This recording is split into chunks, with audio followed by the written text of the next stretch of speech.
समय की बात है। किसी जंगल में एक टुनटुनी नाम की चिड़िया अपने परिवार के साथ रहती थी। वे चिड़िया बहुत गरीब और परेशान रहती थी क्योंकि उसका पति चुनमुन काफी बीमार था, जिस कारण टुनटुनी की बेटी पिंकी चिड़िया बहुत उदास रहते थे। एक दिन की बात है, परी लोग की जादुई परी धरती पर सैर करने आई थी।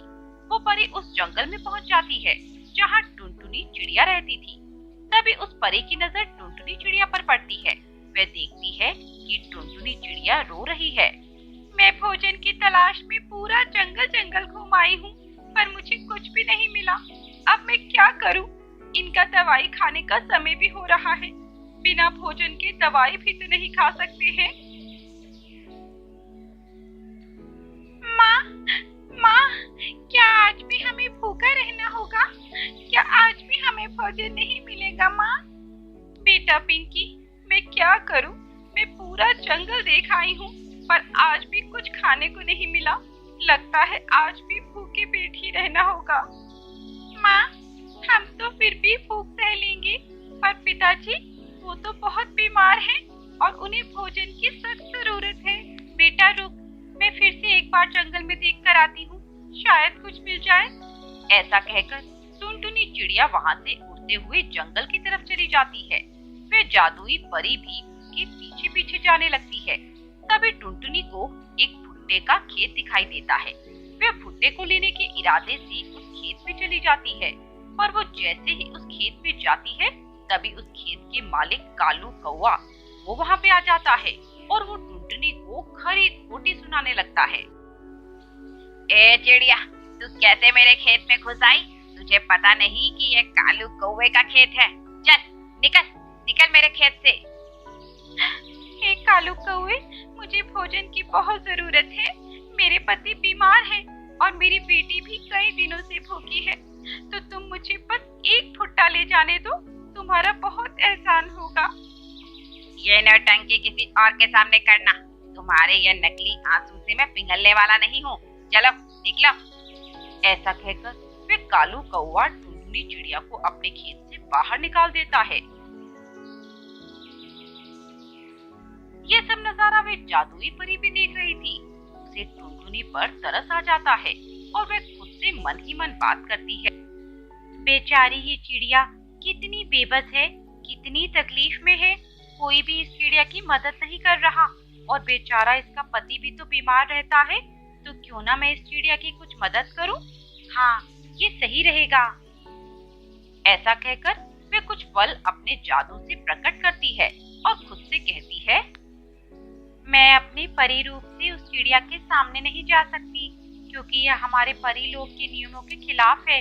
मैं ऐसा करती हूँ, किसी पक्षी का रूप धारण कर लेती हूँ। यह सोचकर वह अपने जादू से खुद को एक तोते के रूप में बदल लेती है और वह रो रही टुनटुनी चिड़िया के पास जाती है। अरे चिड़िया बहन, तुम रो क्यों रही हो? क्या हुआ है, मुझे बताओ। तोते भाई, मैं तुम्हें क्या बताऊं, मुझ पर तो दुखों का पहाड़ टूट गया है।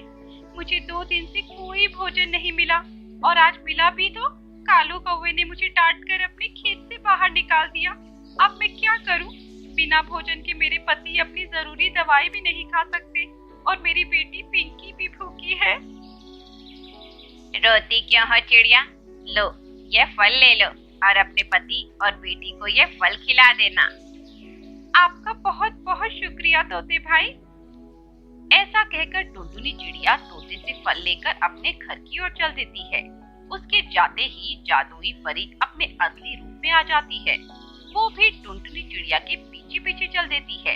टुनटुनी घर पहुंचकर वह फल अपने पति और बेटी पिंकी को खिला देती है। माँ, ये तो बहुत मीठे फल हैं। तुम ये फल कहाँ से लाई हो? ये तो हमारे जंगल के फल नहीं लगते। बेटा पिंकी, मैं तुम्हें क्या बताऊं, आज एक बहुत अच्छा तोता मिला जिसने मुझे ये फल दिया। सच में कोई फरिश्ता ही था वह तोता, जो पता नहीं कहां से आ गया और मुझे ये फल देकर चला गया। ये सब बातें पास में खड़ी जादुई परी भी सुन रही थी। ऐसे ही रात हो जाती है और टुनटुनी चिड़िया का परिवार सो जाता है, पर रात खूब तेज बारिश आ जाती है और खूब तेज आंधी चलने लगती है। टुनटुनी चिड़िया का घोंसला बहुत कमजोर था, इसलिए इसीलिए वह टूट जाता है। हे भगवान, अभी तो बारिश का मौसम भी नहीं आया और ये इतनी भयानक बारिश। हमारा तो घर भी टूट गया है। अब हम कहाँ जाएंगे? इस बारिश में अगर बाहर भी रहे तो हम बीमार हो जाएंगे और इनकी तो तबीयत भी ठीक नहीं है। हे भगवान, अब मैं क्या करूं? कहाँ जाऊं? माँ, माँ, मैं पूरी तरह भीग गई हूँ माँ, और मुझे ठंड भी लग रही है। माँ, कुछ तो करो, कहीं तो चलो ना। रुक बेटा, देखती हूँ। टुनटुनी और पिंकी की बात वह जादुई परी सुन रही थी। उसे टुनटुनी पर बहुत तरस आ रहा था। पता नहीं चिड़िया कैसे कोई घर ढूंढ पाएगी। ऐसे मौसम में अगर वे बाहर रही तो बीमार भी पड़ सकती है। मैं ऐसा करती हूँ, मैं टुनटुनी चिड़िया के लिए किसी घर का इंतजाम कर देती हूँ। ऐसा सोचकर वे सामने वाले पेड़ पर एक सुंदर सा घर अपने जादू से फौरन बना देती है और खुद को एक कबूतर के रूप में बदलकर टुनटुनी चिड़िया के पास जाती है। अरे चिड़िया, तुम इतनी बारिश में बाहर क्यों घूम रही हो? इस बरसात में बाहर रहना खतरे से खाली नहीं है। देखो कितनी जोर जोर से बिजली भी कड़क रही है। कबूतर भाई, मैं क्या करूं? इस बारिश में मेरा घर टूट गया और मैं बेघर हो गई हूँ। मेरे पति पहले से ही बहुत बीमार है और मेरी छोटी सी बच्ची भी है। अब उन्हीं के लिए मैं घर ढूंढने के लिए बाहर निकली हूँ। देखा चिड़िया, ऐसे घने अंधेरे में तुम कहाँ घर ढूंढ पाओगी? ऐसा करो, मेरा घर खाली है और पास में ही है। तुम अपने पति और बच्चों के साथ वहाँ आ जाओ। और वैसे भी मेरा घर बहुत मजबूत है। आपकी मदद के लिए बहुत बहुत शुक्रिया, पर मैं तो आपको जानती भी नहीं हूँ। फिर मैं कैसे आपकी मदद ले सकती हूँ? देखो चिड़िया, ये वक्त इन सभी बातों का नहीं है। मैं एक पक्षी हूँ और एक पक्षी दूसरे पक्षी की मदद नहीं करेगा तो कौन करेगा? अब टुनटुनी अपने पति और बेटी के साथ कबूतर के घर आ जाती है। अगली सुबह वे परी सुबह सवेरे उठकर वहाँ से चली जाती है और एक पेपर लिखकर छोड़ जाती है। कुछ देर बाद टुनटुनी और उसका पति भी जाग जाते हैं। अरे टुनटुनी, वो कबूतर कहाँ गया? और देखो, वो तुम्हारे नाम एक चिट्ठी छोड़ गया है। देखो इसे। अरे आप ही पढ़ दीजिए। ठीक है टुनटुनी, मैं पढ़ता हूँ। टुनटुनी, यह घर मैं तुम्हारे और तुम्हारे पति के नाम लिखकर जा रहा हूँ। तुम अपनी जिंदगी में काफी उतार चढ़ाव देख चुकी हो, पर अब नहीं। अब तुम इस सुंदर घर की मालकिन हो। उम्मीद है मैं तुम्हारे कुछ काम आया हूँगा। टुनटुनी ये सुनकर अपने कानों पर विश्वास ही नहीं कर पा रही थी। उसे अचंभा हो रहा था। अरे ये कैसे हो गया? वे कबूतर क्यों ऐसे ही अपना घर मेरे नाम कर गया?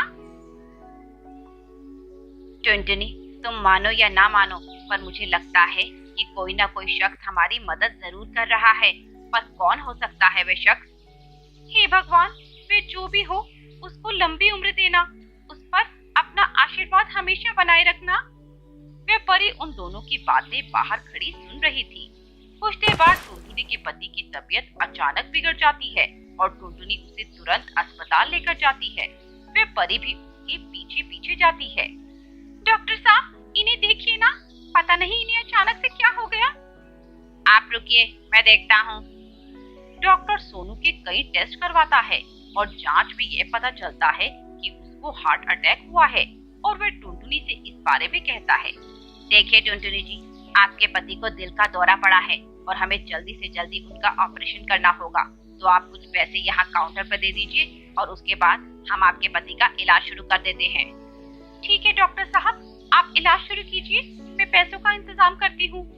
बेटी पिंकी, तो पापा के पास ही रहना, मैं अभी पैसे लेकर आती हूँ। ऐसा कहकर टुनटुनी अस्पताल से बाहर आ जाती है और वह मन ही मन उदास थी और वह पैसों का इंतजाम कैसे करेगी ये सोच सोचकर बहुत परेशान थी। अब मैं क्या करूँ? कहाँ से इतने सारे पैसे लाऊं? मेरे पास तो एक फूटी कौड़ी भी नहीं है।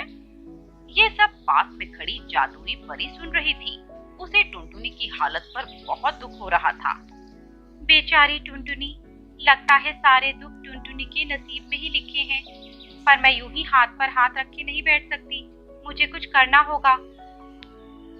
ये मन में सोचकर वह जादुई परी अपने जादू से एक पैसों से भरा सूटकेस प्रकट करती है और खुद को एक बंदर के रूप में बदल देती है।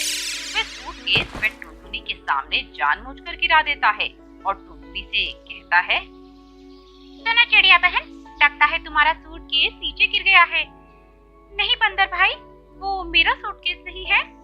तुम्हारा नहीं है तो किसका है? मुझे तो तुम्हारे अलावा यहाँ कोई नजर नहीं आ रहा। ऐसा कहकर वह सूटकेस उठाकर टुनटुनी को लाकर देता है और टुनटुनी वह सूटकेस जैसे ही खोलती है तो बंदर वहाँ से चला जाता है।